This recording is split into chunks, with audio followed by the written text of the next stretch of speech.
draw music for a professional podcast called The Fundraising Method Show. The style should be corporate yet friendly with line, no acoustic without no cushion. The move should convey true professionalism and suitable fundraising strategies. No vocal instrumental only, fade out action. The move should convey true professionalism and suitable Welcome to The Deep Dive. We're the show that helps you get truly well-informed, fast, by unpacking insights from research, articles, strategic plans, you name it. That's right. So today, we're tackling something really fundamental for pretty much any organization, but especially nonprofits. How do you take a really big vision, that inspiring goal, and actually turn it into something sustainable, something with measurable impact? Yeah, it's the million-dollar question, isn't it? Or maybe the $15 million question in some cases.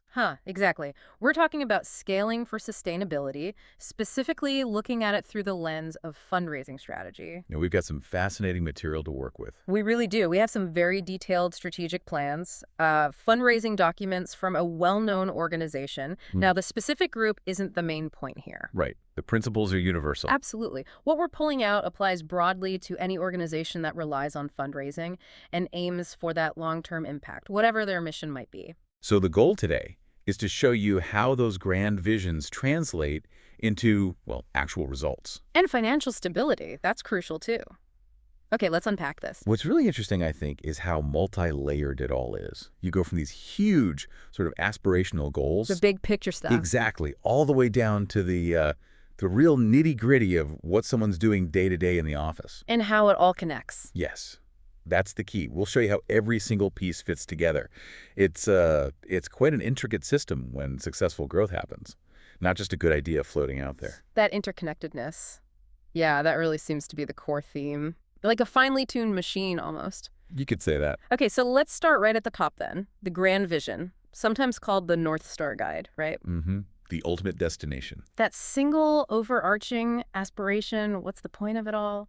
In the plan we looked at, their North Star was incredibly specific. It really was. $15 million investment into guaranteed social outcomes for 5,000 young people to thrive. Wow.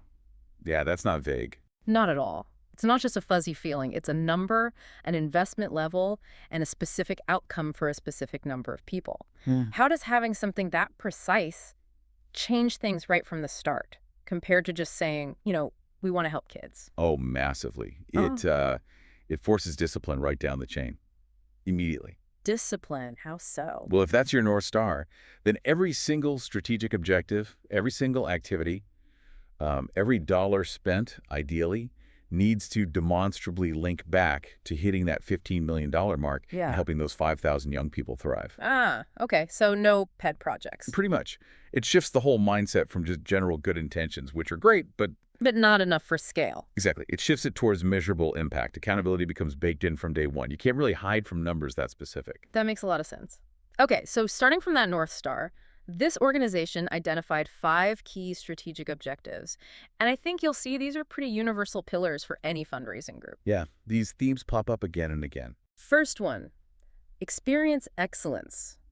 This sounds like it's about customer service, almost. In a way, yes, but broader.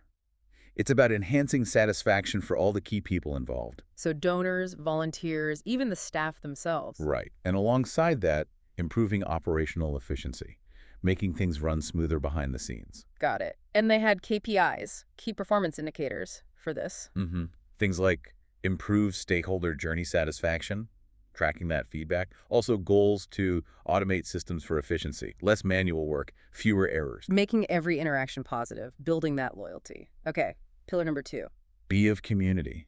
This one's about deep engagement, right? Exactly. Building trust, really embedding the organization within the communities it serves. And often using specific approaches, like being trauma-informed or anti-oppressive, depending on the context. Yes. And the KPIs here show real ambition, things like open 4 new communities. Wow, that's significant expansion. And 12 community partnerships expanded. It's about genuine local connection, not just planting a flag. And opening in new communities isn't trivial. That takes serious groundwork, understanding needs, building relationships. Ensuring you're actually wanted and effective there. Right. It's a massive undertaking, and it directly feeds into the goal of scaling up the impact, which we'll get to. Okay, third pillar. This one was called Own Mentor. in their plan, but the principle applies everywhere. Define and amplify your core service. Exactly, whatever it is you do. For them, it was about elevating mentorship, showing it as a critical intervention. So making sure everyone understands your unique value. Right. KPIs were things like increase awareness and affinity, getting more people to know and like them, boosting social media engagement, getting unpaid media impressions like news stories. Basically owning their space in the public consciousness. Precisely. Hmm. Fourth pillar, return on investment. Okay, now we're talking money and impact combined. This is where financial sustainability gets really sharp. It's about delivering that measurable social impact, but in a way that also ensures the organization has the funds to keep doing it. Makes sense. They had clear annual revenue targets, for instance, aiming for $5.2 million by 2026. Growing year on year. Yep. And they also aimed for a 50-50 split between restricted and unrestricted funds. Ah, that's important. Restricted means the money is tied to a specific project, right? Right. Like a grant for a particular program. Unrestricted means it can be used for general operations, salaries, rent, the unglamorous but essential stuff. And having a good chunk of unrestricted funds gives you crucial flexibility. Absolutely. Okay, and the fifth and final pillar, scale deep. Going beyond just numbers served. Exactly, creating profound social impact. Yes, serving more people, they had targets like reaching 2,730 individuals by 2026. That's a big jump from their starting point. Huge. But critically, it's also about delivering verified outcomes, ensuring the impact is real and deep, tying directly back to that North Star of 5,000 young people thriving. So if you pull back and look at the big picture, these 5 pillars aren't separate silos at all. No, they're totally interconnected. You see how they build on each other. The overall 2026 goals under their Scale for Sustainability banner really show it. Remind us of those again. A $5.2 million annual budget. That's the return on investment piece. Right. Serving 2,500 kids annually. Scale deep, the impact target, Deploying 1,500 volunteers annually. which requires experience, excellence, and being of community. Exactly. And Yeah. achieving 95% verified outcomes. Wow. Clearly shows how financial health, community trust, and operational smoothness all directly enable that scaled-up, verified impact. It's a whole ecosystem. Okay, so we've got the North Star. We've got these 5 pillars building towards it. Experience excellence, be of community, own your service, return on investment, scale deep. It all sounds great on paper. But the question that's nagging me is, how? How does this actually translate down? How do you bridge that gap from these, like, boardroom strategy points to what people are actually doing? Okay, now we move down the pyramid. This is where we get into the specific fundraising strategy. The how. The how. And in this case, the strategy had a really clear focus. Donor acquisition with retention foundations. Acquisition with retention foundations. What does that mean in practice? It means aggressively bringing in new donors, Acquisition. but also making sure you have the systems and plans in place to keep those donors engaged and giving over the long term. The retention foundations. Got it. So it's not just a leaky bucket constantly needing new water. Exactly. You're building the bucket stronger while you're filling it. This is where the high-level vision starts becoming actionable tasks for the fundraising team. Okay, let's make this concrete. Take someone like a VP of philanthropy. What would their specific goals look like for a year, say 2025, based on this strategy? Good idea. Well, one major goal would be something like grow total active donor base by 20%. Okay, pure acquisition target right there. Ambitious. Definitely. Another key one, increase monthly donors by 10%. Ah, the recurring givers. Why the specific focus there? Because monthly donors are gold, they provide predictable, stable income. Right, helps with budgeting and planning. Massively. Yeah. And their lifetime value tends to be much, much higher than one-off donors. It builds that sustainable base. Okay, so grow the overall base and specifically grow the monthly donors. What else? Leveraging key campaigns like Giving Tuesday or the end-of-year appeal. Big fundraising moments. Huge. So setting revenue targets like $40,000 for Giving Tuesday, $110,000 for end of year. But here's the strategic twist. Oh. The goal wasn't just the money. It was also to achieve 40% first-time donors through these campaigns. Wow. So using these big pushes as major acquisition opportunities. Precisely, turning campaign donors into long-term supporters. Which leads perfectly into the next goal I see here. Building an early engagement pipeline. Yes. This is critical for those new donors you just acquired. The plan was a tailored welcome within 48 hours for every first-time donor. Think about that. You give for the first time, and within 2 days, you get a personalized thank you, maybe some info about your impact. Makes you feel seen, Yeah. valued. Exactly. It's that crucial first step in building a relationship, not just processing a transaction. Game changer for retention. Makes sense. Another goal was about events. Convert 15% of event attendees into donors within 30 days. Smart. Leveraging a warm audience. People who showed up already have some interest. Turning attendees into supporters. And finally, establishing retention baselines. Can't improve what you don't measure. Right. So tracking things like 6-month and 12-month donor retention rates, monitoring churn, how many donors are lapsing. This tells you if your engagement and stewardship efforts are actually working. Are people sticking around? Okay, so those are the VP level goals. How does that cascade down to the whole fundraising department? What are their KPIs? Right, so the team needs measurable targets that roll up to the VP's goals. For donor acquisition, 20% growth target. the team would track things like new donors per month. Pretty straightforward. Oh. But also cost per acquisition, CPA, per channel. How much does it cost to get one new donor through Facebook ads versus direct mail versus email? Exactly. And donor source tracking, where do they actually come from? This is vital because new donors drive the net growth, especially if your monthly base is still relatively small and you need to scale up fast. You need to know what's working and what's not. Makes sense. What about for the monthly giving goal? The 10% increase. Team KPIs would be new monthly signups, obviously. Also, the upgrade rate. How successful are they at convincing one-time donors to become monthly givers? Okay. And tracking monthly donor lifetime value, LTV. Okay. Again, reinforcing why these donors are so important for long-term stability. And for optimizing those big campaigns, Giving Tuesday, end of year. Key metrics there? Yeah. Total revenue, naturally. But also that percentage of first-time donors target. The 40% goal. Right. And average gift size for first-time donors. Are the new people coming in giving small amounts or larger ones? It all informs future strategy, treating campaigns explicitly as acquisition drivers. And for that crucial early engagement pipeline, welcoming new donors. You measure things like welcome email open rates. Are people actually reading the welcome message? Good point. And maybe more importantly, follow-up gift rate within 90 days. Did that welcome actually lead to another gift soon after? So you can see if the engagement is actually working. Exactly. Because that early personal touch significantly boosts the chance of converting them to repeat givers. It builds the relationship right away. What about the event conversion goal? Track the attendee to donor rate, obviously. And crucially, their retention after 6 months. Did those event-acquired donors stick around, or was it a one-off? Using events smartly for longer-term gain. And the retention baselines. Tracking the overall 6 and 12-month retention rates, the churn rate, and even specific loyalty actions delivered, like did they get a thank you call, an impact report. This builds the foundation for more sophisticated loyalty programs down the line. Okay, this is incredibly detailed. We've gone from the North Star down through the strategic pillars to the VP's goals and now the whole department's KPIs. Acquisition, retention, campaigns, engagement. It's the whole system. But I still feel like there's a piece missing. This all sounds great, lots of tracking, lots of goals. But who is actually doing the groundwork to make all this measurement and targeting even possible? This is where it gets really interesting for me. How does this stuff actually get done? Okay. Now we zoom in even further. We go to the absolute foundation. The unsung heroes, really. Who's that? The data and donor services folks.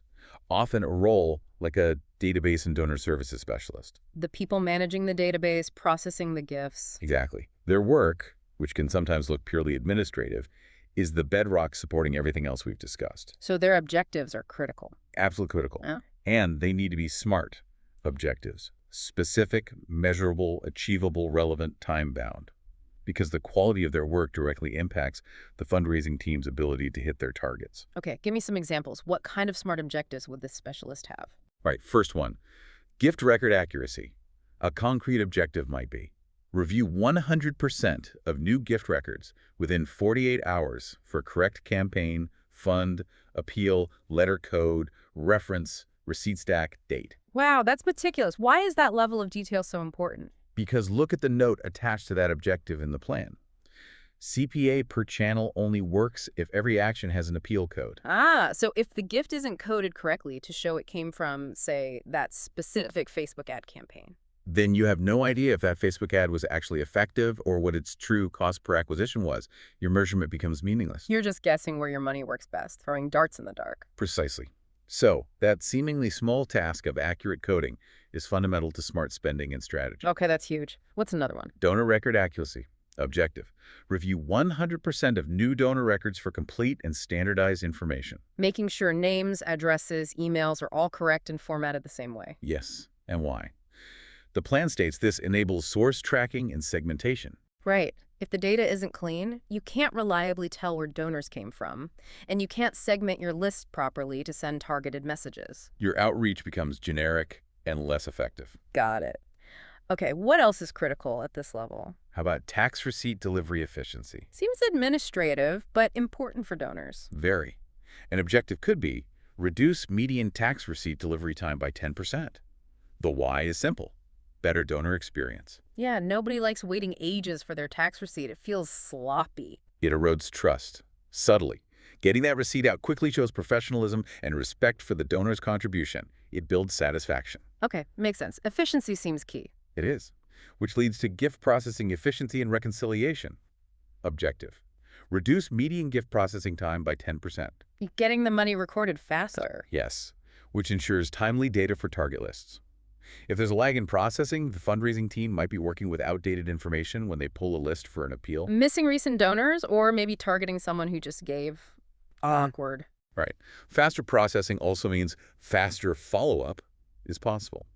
And this is supported by things like having clear coding rules everyone follows and early finance communication to sort out any issues quickly. Streamlining the whole workflow. Exactly. And one more that sounds dry but is vital. Process documentation. Writing down how things are done. Yep. Objective. Create 10 process documentation files for key workflows. Why? Long-term efficiency, onboarding, and cross-department consistency. So new hires can get up to speed quickly, and everyone does things the same way, reducing errors. Precisely. It prevents chaos and ensures quality control, especially as the organization grows. So these core objectives are about accuracy, efficiency, and consistency in handling the data and the donor interactions. That's the foundation. But this role can also be proactive. The plan included recommended objectives, too. Going beyond the basics. Yeah, using the data more strategically.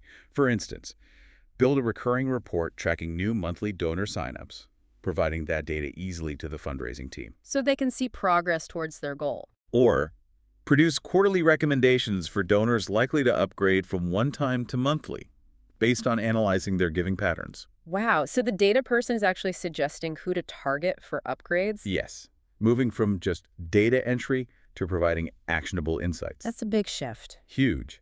Other examples. Create a baseline report of monthly donor lifetime value to track progress over time.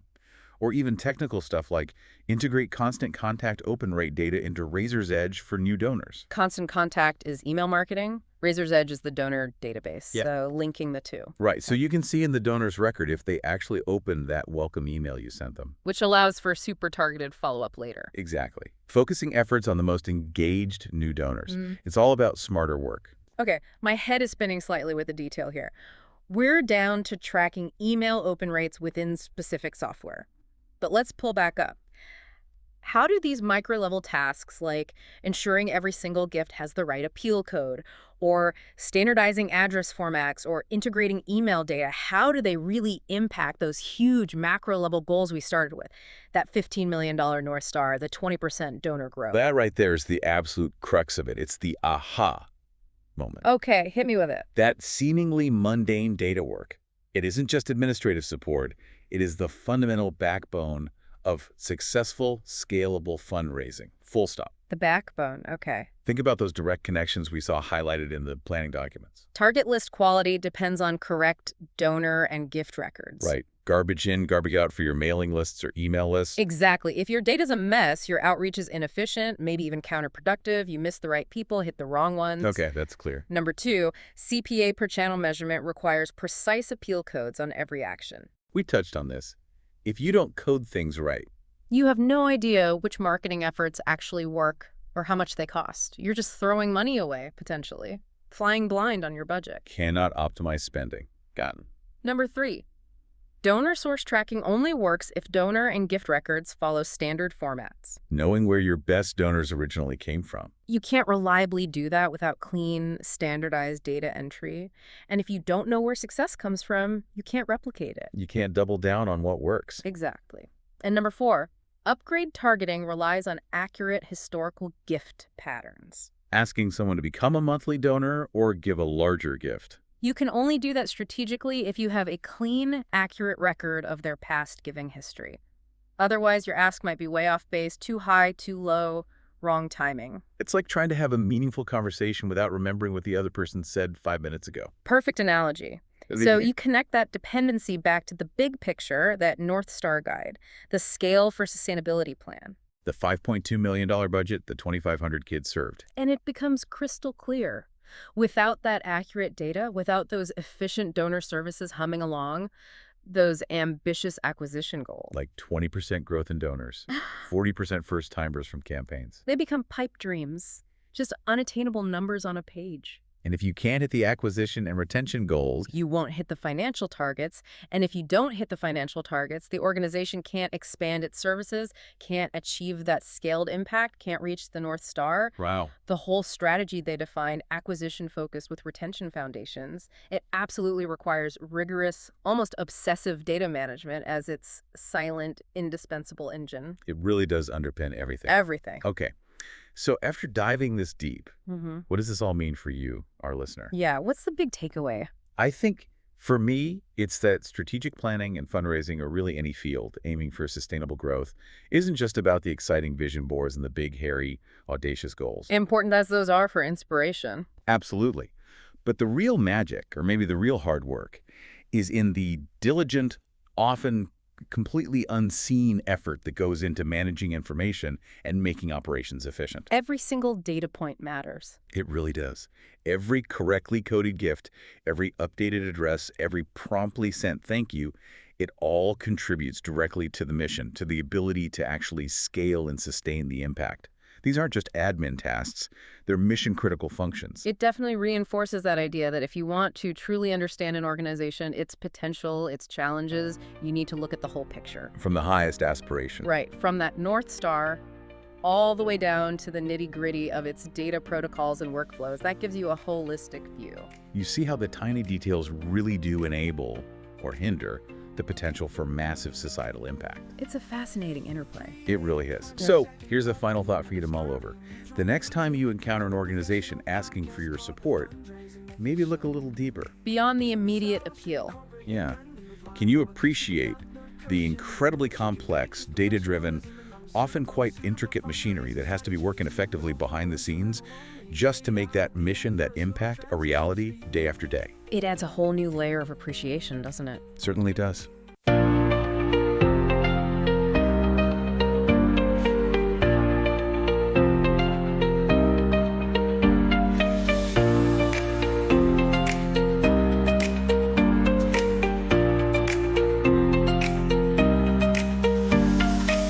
Create a 20-second upbeat and inspiring neutral music for a professional podcast called The Fundraising Method Show.